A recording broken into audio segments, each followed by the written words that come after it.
100 hours. 4,000 Iraqi tanks destroyed. 4 coalition tanks lost.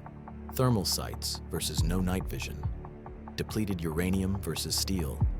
1991 technology versus 1960s exports. Every tank used in the Gulf War. The battle that wasn't even close. Let's break them down. Starting with the American armor, M1A1 Abrams, the star of Desert Storm. 1,800 deployed, 0 lost to enemy tank fire, a 300-to-0 kill ratio in some units. Here's why. A 120mm smoothbore gun with depleted uranium ammunition could penetrate any Iraqi tank at 2,500 plus meters. Meanwhile, Iraqi T-72 rounds bounced off Abrams' frontal armor. Literally bounced off. 1,500 horsepower gas turbine engine, 42 miles per hour on roads, 30 miles per hour cross-country, in sand, through desert. The Abrams could move faster than Iraqi tanks could traverse their turrets.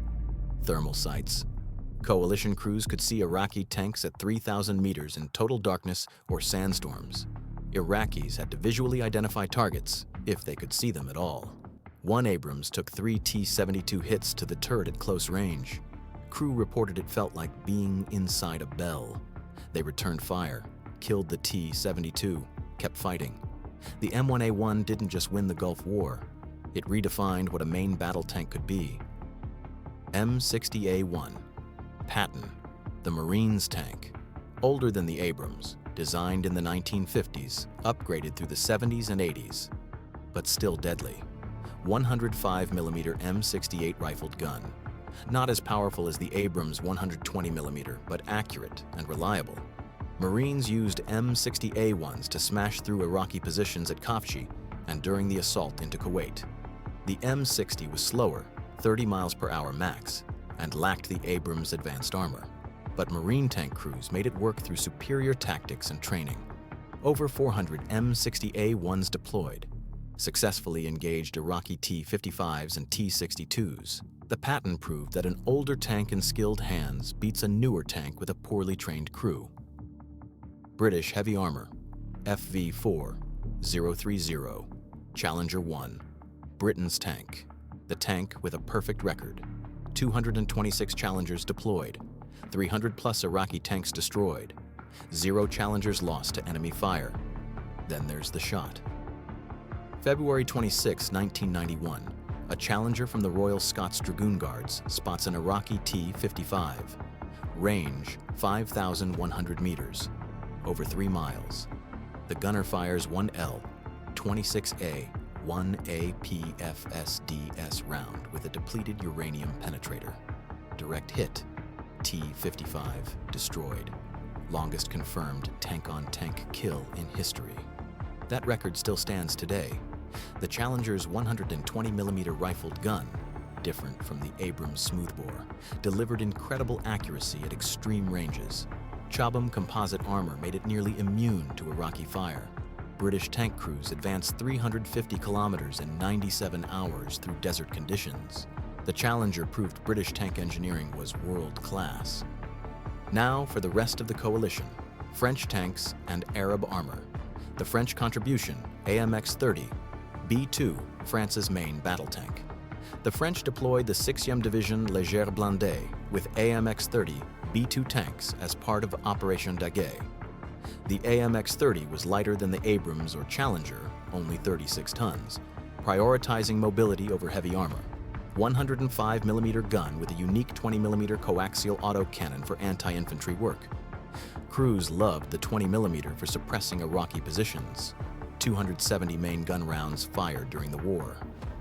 The AMX-30 successfully engaged Iraqi armor but was vulnerable to return fire due to lighter armor. French doctrine emphasized speed and maneuver, which worked in the open desert. Beyond Western forces, Arab nations contributed armor to liberate Kuwait. Saudi Arabia, Egypt, and Kuwait fielded M60 Patton tanks. Qatar brought AMX-30s. Syrian forces had T-62s, though they saw limited action. At the Battle of Kafji, Qatari AMX-30s counterattacked and destroyed 3 Iraqi T-55s, capturing 4 more. Saudi and Egyptian M60 Pattons participated in the liberation of Kuwait City. These coalition Arab forces proved crucial for political legitimacy, showing this wasn't just a Western invasion, but a regional effort to liberate Kuwait. Now, the Iraqi side, the elite models, starting with what should have been their best, T-72M Lion of Babylon. Iraq's elite tank. Saddam's Republican Guard units were equipped with T-72s, Soviet-export models, and Iraqi-made variants called Lion of Babylon. These were supposed to be Iraq's trump card: 125mm smoothbore gun, composite armor. On Soviet domestic models, Iraqi exports had inferior steel. On paper, dangerous. In reality, disaster. The export T-72MS Iraq received had 20-year-old ammunition, no thermal sights, inferior fire control systems, weaker armor than Soviet domestic versions. At the Battle of 73 Easting, a single U.S. cavalry troop destroyed 28 Iraqi T-72s in 23 minutes. The T-72s couldn't penetrate Abrams armor even at point-blank range. Meanwhile, Abrams' 120mm DU rounds went through T-72s like tissue paper. The T-72 wasn't a bad tank, but the export model with poorly trained crews against thermal sight-equipped Abrams? No contest. From elite to obsolete, the bulk of Iraq's armored force, vintage Soviet designs T-54 and T-55. Iraq's most numerous tank, 1,500 to 2,000 T-54/T-55S in Iraqi service, designed in the early 1950s. Some Iraqi examples were literally older than the crews operating them. 100mm D-10T rifled gun, decent in 1955, completely inadequate in 1991, couldn't penetrate M1A1 frontal armor at any range. No laser rangefinder, no thermal sights, no stabilizer on early models, meaning the T-55 had to stop to fire accurately. The Abrams could fire accurately at 30 miles per hour. Iraqi T-55 crews were sitting ducks. Coalition thermal sights spotted them first. Coalition guns outranged them. Coalition armor defeated their rounds. Over 1,500 T-55s destroyed during the war. Many were abandoned without firing a shot. Crews fled when they realized they were fighting blind against an enemy that could see and kill them from miles away. Up next, T-62, the Soviet upgrade to the T-55, 115mm smoothbore gun, more powerful than the T-55's 100mm, better armor. Introduced in the 1960s as the T-55's replacement, in theory, better.